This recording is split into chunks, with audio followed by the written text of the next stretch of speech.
Olá a todos, especialmente a Advocacia Mineira. Meu nome é Lorena Bachaneto, eu funciono atualmente como presidente da Comissão de Direito Internacional da OAB Minas Gerais. Estamos aqui sendo recebidos pelo Conexão Caixa. É um grande prazer estarmos aqui pela primeira vez tratando de assuntos que permeiam o direito internacional e que são de interesse não só da classe, mas também de todos os ouvintes aqui da rádio da CAA-MG. É um grande prazer estar com um colega hoje aqui muito especial, membro da comissão. Me apresento primeiramente, funciono como presidente, estou à disposição de todos que tenham interesse no direito internacional, tenham interesse em participar da nossa comissão, que é muito aberta e pública.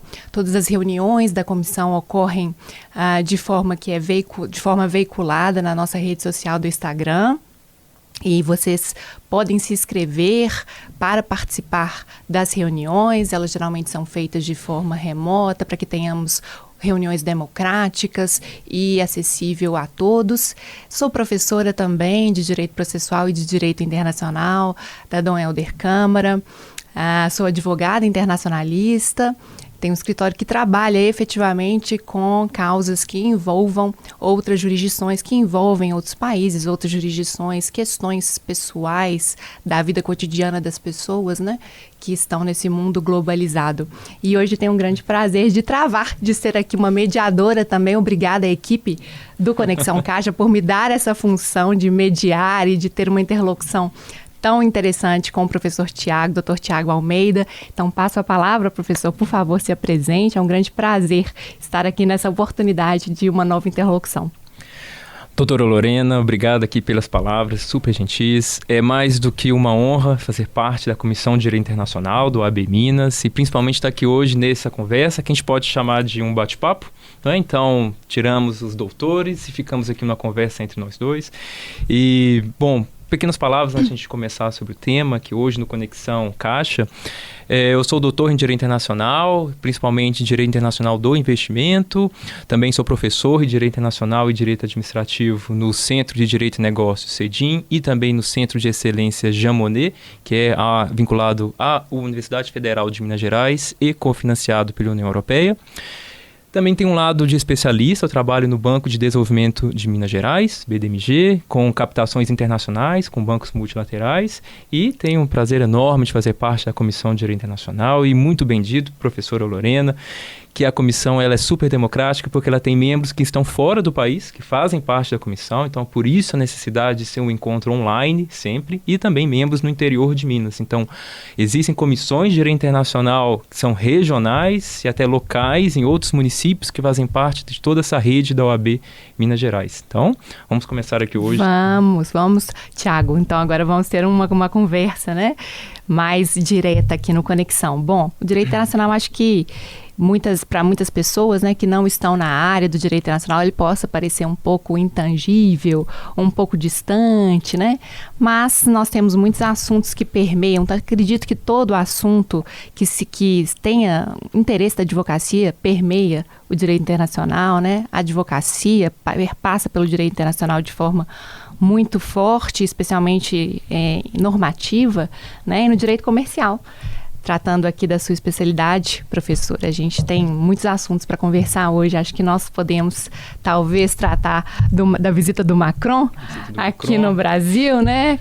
E quais são os seus comentários, professor, como especialista em direito dos investimentos, direito comercial? Então, é interessante que essa área do direito internacional, a gente chama de direito econômico, e ela envolve tanto comércio, investimentos, blocos econômicos, né? Então, unificação, integração econômica é muito forte, a questão também cambial e também questão, em certo aspecto, tributária também influenciada quanto a isso. Principalmente do tema da questão de o que se fala hoje em direito internacional econômico hoje, né? Assim, a visita do presidente Macron no Brasil levou muito questionamentos porque tratou de um tema muito importante para nós, que é o acordo do Mercosul-União Europeia. Ele foi um dos temas tratados, e o outro também a questão da sustentabilidade. E como o acordo do Mercosul-União Europeia tem relação à questão hoje, mudança climática e desenvolvimento sustentável, né? críticas, defesas, né? Então é um ponto bastante em debate, não só dentro do Brasil ou Mercosul, a região do Mercosul, Argentina, Brasil, Paraguai, Uruguai e Venezuela suspenso, mas também a região da própria União Europeia, né? Não é um tema ainda finalizado, o tema ainda é um tema bastante forte. Lembrando que a Bolívia agora cedeu, né? Bolívia como Estado cedeu. membro, final do ano passado, né? Em 7 de dezembro, e nós temos aí um período de 4 anos para que ela se ajuste, né? A normativa, as normativas comerciais, né? Mas a Bolívia já é um Estado que já teve, né, todos os processos de ratificação finalizados pelo acordo de adesão de 2015, o que é muito importante. E nós temos que lembrar, professor, o senhor falou algo muito interessante, Tiago, que foi exatamente... o impacto da França, não só no Mercosul, mas o impacto da França também na questão da sustentabilidade, na sustentabilidade da Amazônia, né? Porque a França é um país sul-americano, né? Através da Guiana Francesa, que é um departamento da França. E tem parte da Amazônia, uma porcentagem pequena, se não me engano, menos de 1%, mas tem porcentagem na floresta. Então, é um país que tem não é parte da OTCA, da organização, e aqui para a nossa advocacia, né, da Organização do Tratado de Cooperação Amazônica, até porque envolveria uma negociação com a União Europeia. Exatamente, né? Não poderia atuar sozinha, mas é um país que tem interesse, né, em acordos sobre sustentabilidade, em diálogos sobre sustentabilidade, né, e o próprio Mercosul, apesar de ser formado por esses 6 países, né, com a Venezuela suspensa desde 2016, nós temos vários projetos de sustentabilidade, fundos interessantíssimos, como o FOSEM, por exemplo, né, para uma integração. Né? Existem outros também fundos, só para finalizar a sua fala, que é o próprio Fomplata. Ele não é vinculado ao Mercosul, mas ele é um fundo de investimentos e de cooperação para os países que são da bacia do Rio da Prata. Daí entra a Bolívia, já é membro já há longo tempo do Fomplata, desde o final da década de 60. Mas é interessante que além dos membros que são chamados full members, né, são aqueles membros plenos, você tem também os membros que são associados e que são todos os países da América do Sul. Então o Mercosul hoje, ele abarca todos os países para fazer comércio. Então o Chile, por exemplo, tem diversos tratados comerciais com o Brasil e Mercosul, mas decidiu não ser considerado formalmente como membro pleno, né? Mas o ponto interessante é que, se a gente voltar um pouco na história de como que surgiu o Mercosul e hoje a questão de mudanças climáticas, né? Eu estava, antes de chegar aqui hoje, lendo notícias europeias sobre o tema, como é que eles enxergam o Mercosul, né? E aí uma notícia falava que encarava o tratado como um dinossauro climático, porque ele não está tratando de uma forma que seria mais abrangente do que é a ação climática hoje, né? Então, o Mercosul ele iniciou as negociações no mesmo período que iniciou as negociações da ALCA, da Aliança para os Países das Américas, né? E era uma forma da União Europeia poder contrabalancear a adesão ao Brasil e os países do Mercosul para que seria um grande bloco econômico de todas as Américas, desde o Canadá até a Argentina. As negociações tomaram oficialmente pé na década de 90, 94, né? Então começaram uma primeira convenções quadro, que são aquelas convenções que vamos sentar para conversar e debater nossos pontos, ceder de cada lado. Ela teve um período de inércia que durou mais de 10, 15 anos e no final, se não me engano, no meio do governo Dilma, que retornou então as negociações com rodadas, e aí nas rodadas você realmente mostrava que tipos de produtos comerciais eu gostaria de reduzir ou isentar determinadas barreiras tarifárias, né? Em 2018 foi quando houve então a finalização do texto. Então, chamado de dinossauro, porque era um texto desde a década de 2000 que foi construindo. E um capítulo eminentemente comercial, né? Então, não houve a finalização de todas as negociações. Houve a finalização de um capítulo comercial, né? Exatamente. Em relação ao acordo. Eu acho que ainda há muito a discutir. Isso. Especialmente em relação a sistema de resolução de controvérsias entre os blocos, né? As questões processuais ainda carecem no acordo, sob minha perspectiva. Sim, o sistema de solução de controvérsias ele é bem tradicional, a gente pode dizer isso, porque, por exemplo, para investimentos existe já a solução arbitral internacional investidor-Estado e ele atuou pelo Estado-Estado. Ele segue um novo movimento de acordos, chama de mega agreements, né, os mega acordos, de afastar essa possibilidade do próprio investidor, seja pessoa física, pessoa jurídica, e direto contra um Estado receptor do investimento. E para comércio ele segue muito o formato, até um formato europeu, mas um formato também da OMC. OMC, da Organização Mundial do Comércio, de ter um painel para resolução de conflito, mas também sem uma segunda instância ainda. Isso, lembrando que os dois blocos, né, digamos assim, têm seus próprios sistemas de resolução de controvérsias, Seus né? próprios sistemas. Então, nós temos aí um complicador, né? Sim, que é interessante, porque o Brasil, né, o Mercosul, ele é até desenvolvido na questão do órgão de solução de controvérsias, tem o TPR, né, que é o Tribunal Permanente de Revisão, é um tribunal permanente bastante interessante, porque a última indicação agora do TPR foi o ministro do STF, e isso demonstra não vou dizer hierarquia, né, mas demonstra a necessidade do TPR ele ser um órgão presente em decisões e que ele faça valer a sua força para fins de Mercosul como região. Sim. Então, é importante dizer, Tiago, que o Mercosul ele tem um impacto demográfico, um impacto territorial, um impacto social muito expressivo. Então, acho que a advocacia tem que se conscientizar a respeito disso. Então, eu creio que em relação ao PIB, o Mercosul ele tem uma participação de 70% em relação ao PIB da América do Sul. Nós temos uma população de 295 milhões de pessoas no Mercosul. Temos uma população jovem muito expressiva entre até 17 anos de idade. Então, o Mercosul também é um bloco com populações jovens. Temos um impacto social muito grande. Temos o Parlasul, que, é claro, não tem as funções normativas, né, de codecisão em relação à União Europeia, mas tem um propósito ali de integração muito interessante, de normatização, de homogeneização das legislações domésticas municipais, né? Sim. Nós temos representantes diferenciados em relação à proporcionalidade mitigada, né, do critério dos estados.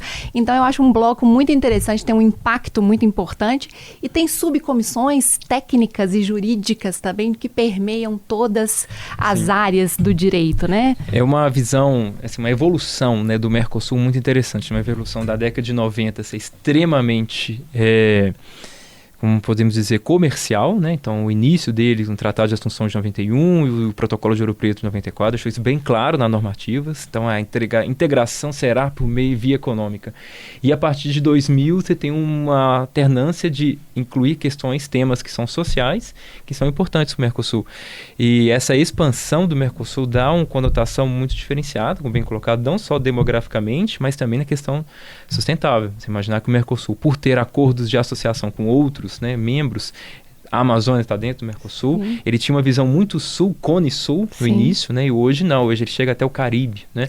Então, olha o tamanho da expansão, e se considerar ainda mar territorial, né, o tamanho do impacto ambiental relacionado ao Mercosul que ele possui.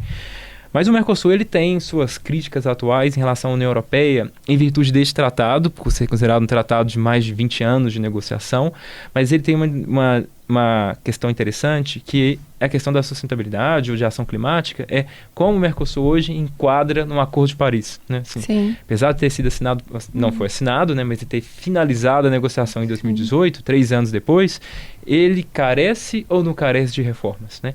E aí essas posições, não só jurídicas, entram também como políticas, né? Então você vê uma cisão muito forte dentro da União Europeia, aqueles que defendem o acordo e aqueles que são contra o acordo, né? É algo muito interessante, porque o Mercosul ele tem uma diferenciação enorme, hiperbólica, eu diria, em relação à União Europeia. Nós somos um bloco intergovernamental, nós não temos um aspecto transnacional, nunca tivemos e acredito que não queiramos ter. Enquanto a União Europeia, desde o início, né, do século passado, 1950, já tinha um aspecto transnacional, quando era a Comunidade do Carvão e do Aço, né, já tinha órgãos transnacionais desde o início. E nessa junção intergovernamental, nós temos órgãos políticos, né? Nós temos órgãos políticos, que são os órgãos decisórios do Mercosul, né? Diferentemente dos órgãos da União Europeia. Então, temos diferenciações, não somos um bloco desenvolvido como a União Europeia, até porque somos muito mais jovens.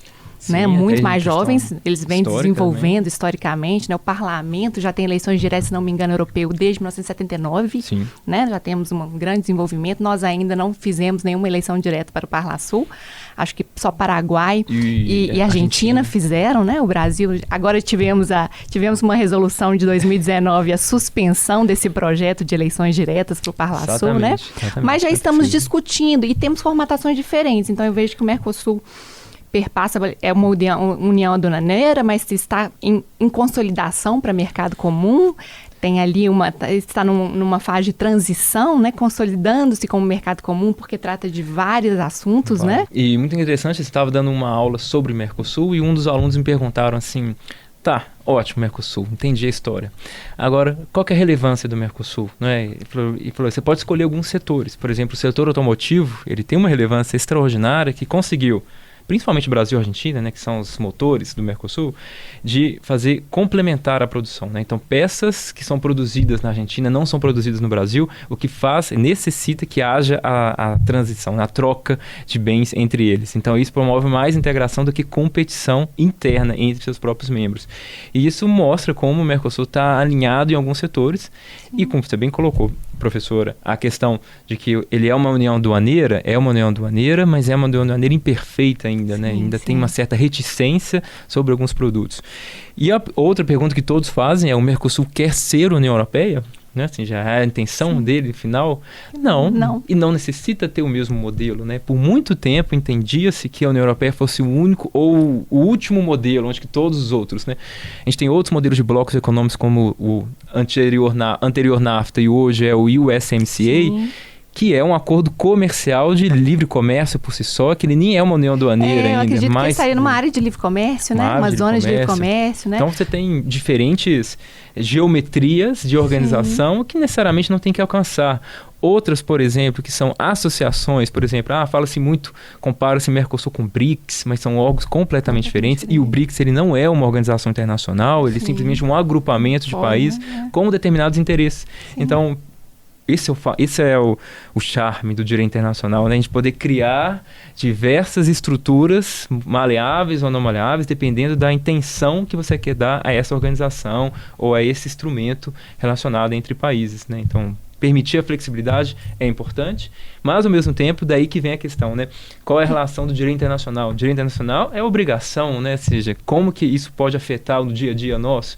Então, se a intenção é que haja um mercado comum, né, uma união aduaneira forte, que tipo de regras devem ser necessárias, né, e que tipo de reconhecimento por parte da população, porque a legitimidade faz parte da norma, né, com certeza, para que transformar o Mercosul hoje e ser colocado o Mercosul como um player, né, importante interno nos países Sim. e também para fora do país, né, até para fins de negociação com a União Europeia, né, ou seja, todo um processo comercial envolve, né, dois blocos diferentes. Então, como é que a gente consegue colocar os nossos interesses, né, interesses dentro do bloco perante os interesses europeus, né? Exatamente. O Mercosul é uma estrutura muito interessante. Eu acredito que um sistema de solução de controvérsias muito completo, desde a arbitragem até um tribunal permanente de revisão que pode funcionar como única instância ou como segunda instância. Exatamente. Né? Nós temos um Parlasul que eu acredito que tem uma posição, apesar que não normativa, mas uma posição muito interessante em relação à homogeneização das normativas domésticas e facilitação das ratificações dos acordos, né? Porque estamos falando de um bloco intergovernamental. Exatamente. Precisamos desse processo de transposição, o que não acontece na União Europeia para suas normas secundárias, né, como regra geral, a não ser as diretivas, né, da União Europeia. Mas tem uma conformação muito interessante. O Mercosul está presente, ele se faz presente, acho que no globo como um todo. Então, ele está em negociação com a União Aduaneira da África Austral, né? Nós temos como Estado observador a Nova Zelândia.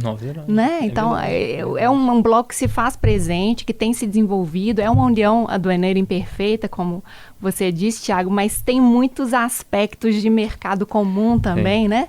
Que são muito interessantes nesses aspectos. Nós temos facilidade de mobilidade, né, interna. Sim, dentro do bloco. Que é o lado social, que entra, né, na movimentação. O Brasil é o maior contribuinte do FOSEM, né? Do FOSEM. Do FOSEM, o Paraguai acho que é o maior receptor, né, do FOSEM para esses desenvolvimentos transfronteiriços, né, de fronteira. E tem uma relação das cidades fronteiriças muito importante no Mercosul, né, que essa dualidade de regimes em determinados temas. E eu acho que o mais interessante que eu vejo no Mercosul para fins, por lado, quem é o advogado, né, é a da solução de controvérsias, era que o Brasil foi muito reticente. Ele não queria que tivesse um sistema de solução de controvérsias vinculante ou complexo. Então, Então, nos primeiros tratados, Protocolo de Brasília, não, simplesmente um painel arbitral ad hoc, que é aquele adjacente, sem vincular as partes, não quero que seja permanente, e depois o próprio Brasil começou a defender que houvesse o Protocolo de Olivos, que houvesse, então, a estruturação em painéis e, no segundo turno, um Tribunal Permanente de Revisão. E mostra a adesão que o Brasil é um principal player, né? Então, você mostra como caminha, né, o Mercosul para um sentido. Há muita crítica no sentido de que o Mercosul, ele, em certos anos, né, ele é inexistente ou ele tem uma baixa visão. É a mesma questão que você vê com a União Europeia, né? Que a União Europeia chama de euroceptismo, né? De que não está caminhando hoje. Assinar vários tratados recorrentemente não significa que está sendo maior integração. Sim. A manutenção dele é o maior significado. Porque desde o Brexit de 2016, que só finalizou em 2020, para o direito internacional, né, nós pesquisadores, né, fala pela primeira vez que um país saiu de uma organização internacional de grande nome, né? Então foi a primeira vez que o Reino Unido decidiu sair de uma organização, e a União Europeia é mais do que uma organização internacional, e isso gera um questionamento que então outros blocos poderão então ter membros que irão sair. Então neste primeiro momento fala que existem alguns países, alguns tratados, nem existem cláusulas de denúncia, né? Exatamente. Então essa mudança, assim, não se questiona a saída do Mercosul, né? O que o Mercosul hoje tem que necessitar é essa expansão, né, como Bolívia, um importante player, e também resolver outras questões que envolvem até um pouco de RI, de relações internacionais, mas é a própria questão também da Venezuela, que é parte, né, parte integrante, é o nosso acesso ao Caribe, né, que precisa ser resolvido, e o Mercosul não pode se furtar também desse tipo de análise, né, ou seja, nesse tipo de vislumbre. Né, é uma questão política importante tratada no Mercosul desde 2016, porque a Venezuela, na realidade, ela foi suspensa por descumprimento do ACE 18, né? Exatamente. Do ACE 18, e depois houve uma ratificação em 2017 por descumprimento do protocolo de Ushuaia, né? Por uma ruptura da ordem democrática. Da cláusula democrática, exatamente. Exatamente. Então, são questões que perpassam, né, a área política. Mas uma questão importante, apesar dos órgãos decisórios do Mercosul serem órgãos políticos, o Conselho do Mercado Comum, o Grupo do Mercado Comum, né, e a Comissão de Comércio, o Mercosul tem personalidade jurídica de direito internacional. Exatamente. E o Mercosul tem capacidade de negociar tratados, obviamente. Individualmente. Isso é muito interessante. Né? Então, ou seja, essa negociação União Europeia e Mercosul nos traça essa característica de que, apesar, né, do atributo de governantabilidade, né, nós atuamos como pessoa jurídica de direito internacional. Claro, né? A governança é muito importante, né? Como vou estruturar, né, que esse órgão continue. E um ponto interessante, quando a gente trata agora assim, do tema que seria assim, e o Macron no Brasil, né? Por que o Macron no Brasil? Ele fez uma reunião na Fiesp, São Paulo, reunião que tinha vários empresários franceses e brasileiros, muito aguardada a entrevista dele, e ele disse em palavras bem claras: o tratado tem que ser extinto. Mercosul, União Europeia, o tratado de associação. Qual que é a diferença?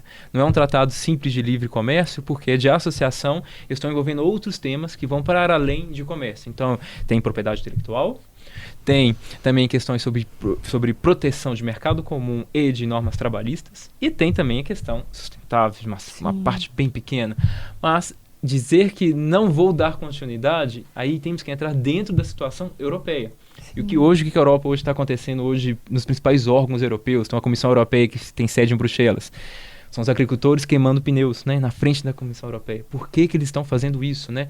Eles estão indo contra o próprio tratado, não sei se é tratado, né, a própria normativa, né, a regulamentação europeia do Green Deal, né, o Pacto Verde Europeu, de rever as próprias compromissos europeus para desenvolvimento sustentável, né? Então, você tem internamente um questionamento pelos agricultores e, ao mesmo tempo, o mais interessante da boca de todos os agricultores, fim ao Mercosul, né? Ao Mercosul União Europeia, né? Então, como que isso está afetando um agricultor do interior da França ou na Romênia, e ele está queimando o pneu em frente a Bruxelas e reclamando do Mercosul, ou seja, falando que os produtos brasileiros vão chegar aqui dentro e vão fechar a minha fazenda.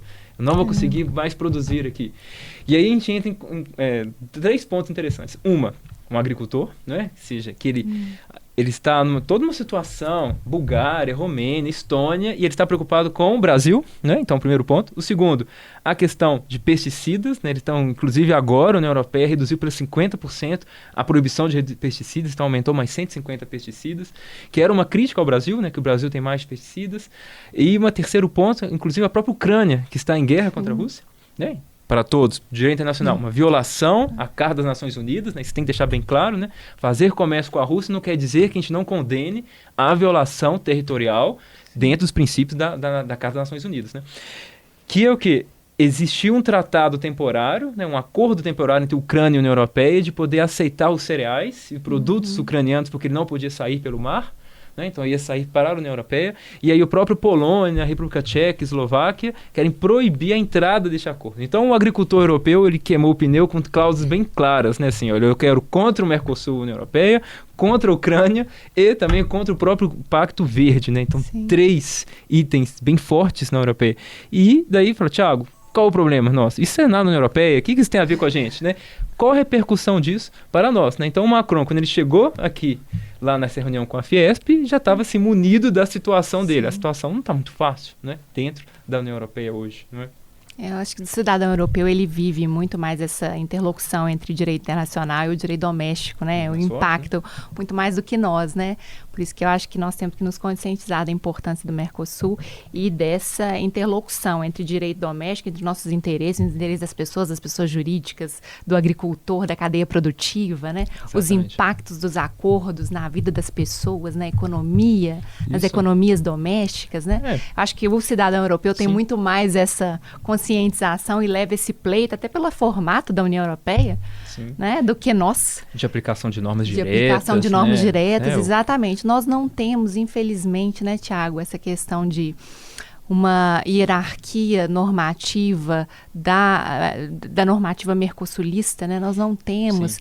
O Brasil ainda, e os outros países também, ainda são muito reticentes nessa interlocução entre direito internacional, né? Direito do bloco, né? Nós temos no regimento interno do STF, eu não sei se você sabe, quando na emenda constitucional 45 de 2004, houve uma discussão se a competência para tratar da normativa mercosulista passaria também para o STJ, mas ela permanece no STF. Nós podemos fazer uma consulta que eles chamam de administrativa, né? Pessoas naturais e jurídicas podem fazer direta para o Supremo Tribunal Federal, que vai, obviamente, entrar em contato com o bloco e com as sessões, né?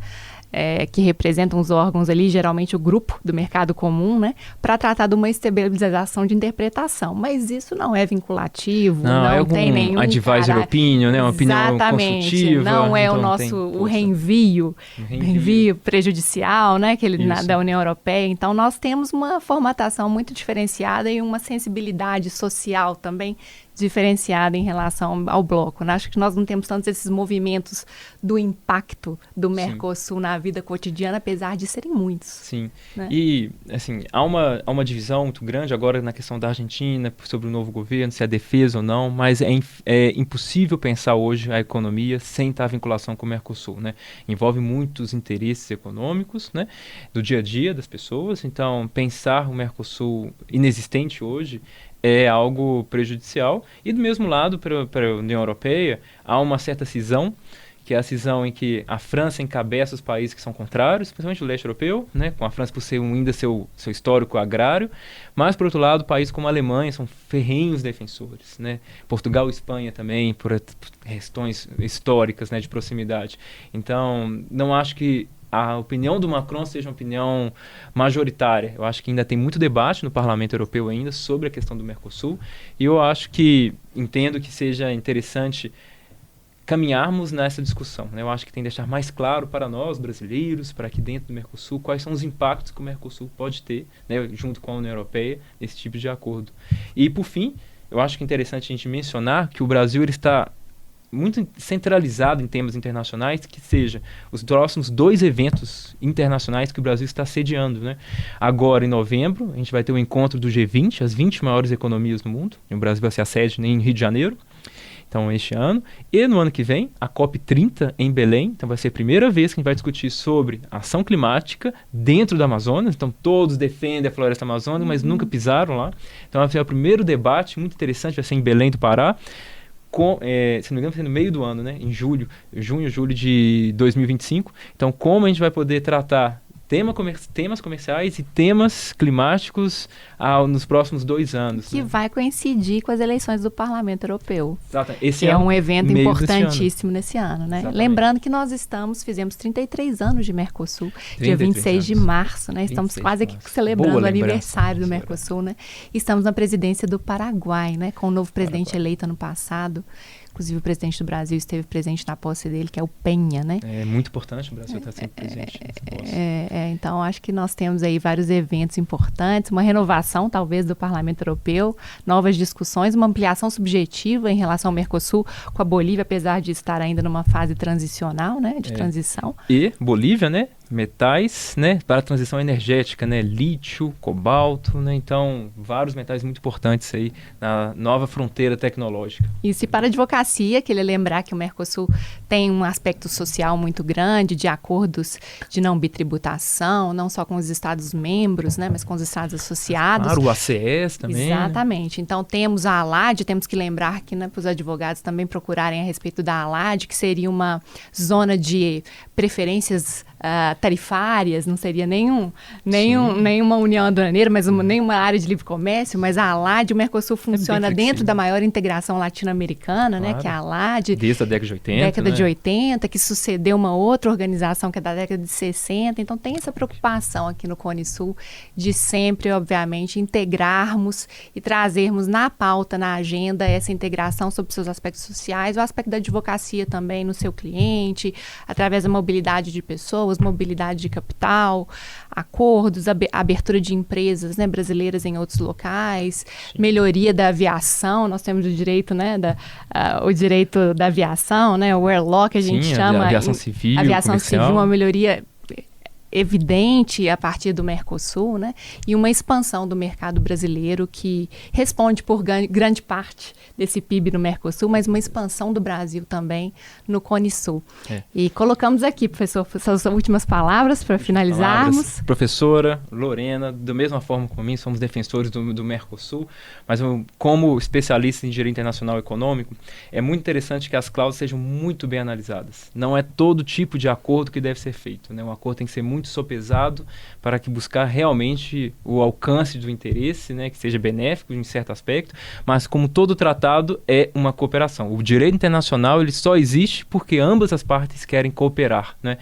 Não existe um órgão supremo que vai dizer o que é certo e errado. Então essa anarquia organizada do direito internacional ela é muito importante. E por fim, só para terminar aqui, quem tiver interesse em temas sobre direito internacional de investimentos e de comércio, vou aqui citar aqui minha recente publicação, o livro Direito Internacional sobre Investimentos e Desenvolvimento de Países Emergentes, recentemente publicado. Vou deixar aqui com o pessoal aqui da Conexão Caixa aqui, o link para acesso. É um e-book com acesso de download gratuito para todos. Tá Perfeito, fruto de uma belíssima defesa de tese de doutoramento. Você esteve na minha banca, muito honrado, professora. Muito agradecida, né, por estarmos aqui no Conexão Caixa e termos sido, né, houve essa disponibilidade, essa possibilidade de estarmos presentes aqui falando um pouquinho de direito internacional, que perpassa assuntos vários, né? Direito de família, direito de trabalho, direito comercial, direito dos investimentos, direito tributário. Então, todas as áreas perpassam o advogado, perpassam no escritório, os clientes têm uma preocupação internacional e isso envolve acordos, tratados, isso envolve, obviamente, as negociações entre estados.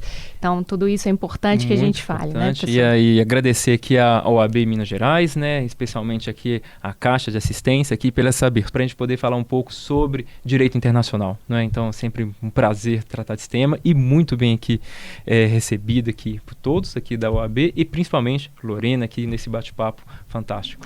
Muito obrigada a todos, um grande abraço. Estamos à disposição na comissão e remotamente vocês podem nos encontrar no Direito Internacional OAB Minas Gerais, no Instagram. Estaremos lá com todas as publicações, todos os projetos públicos e acessíveis de forma remota para que vocês possam contribuir com a Comissão de Direito Internacional. Muito obrigada, um grande abraço a todos e espero podermos estar juntos em uma outra oportunidade.